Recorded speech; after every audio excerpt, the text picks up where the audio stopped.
How do we maintain investment discipline when the market reaches record highs?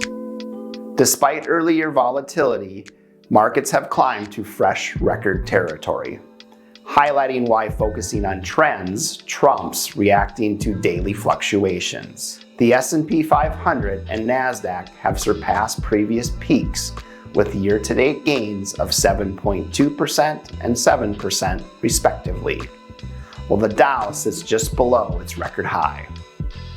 This recovery spans multiple market segments, styles, and sectors.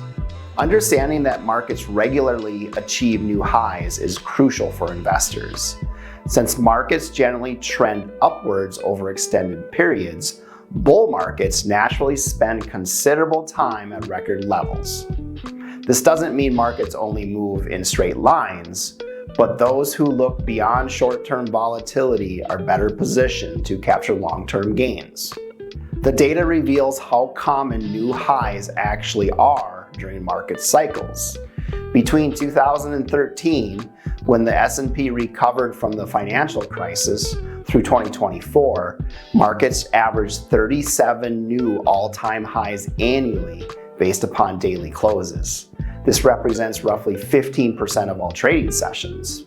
Some years, like 2017 and 2021, saw even more, with 2024 recording 57 record closes despite widespread investor concerns about recession risk and election uncertainty.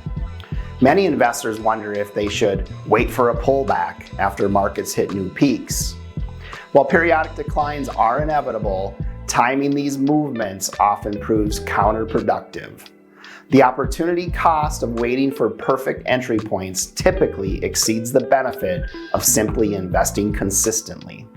Consider these two charts from JP Morgan Asset Management. Dating back to 1950, the S&P 500 index has closed at new all-time highs 6.7% of the time.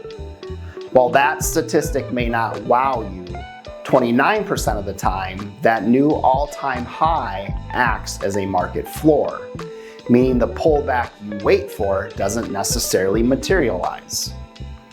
The next chart depicts an investor decision of investing at a new all-time high.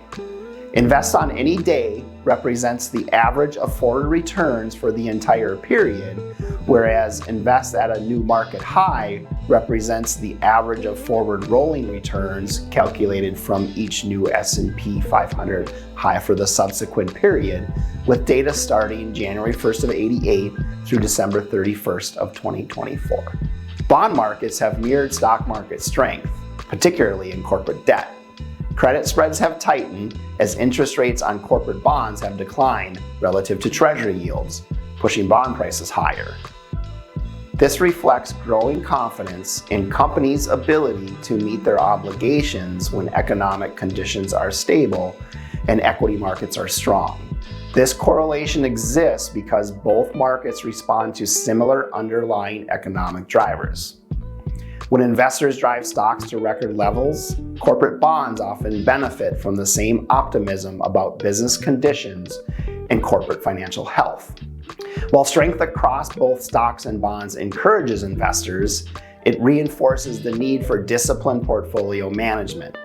Successful investing involves balancing risk and returns across asset classes to support long-term financial objectives through varying market conditions. To conclude, recent market history demonstrates how different allocations perform across various environments. Stock-heavy portfolios may excel during expansions, but experience larger swings during downturns. Including bonds can smooth the journey and help ensure financial goals remain achievable. The optimal approach depends on individual risk tolerance and return requirements.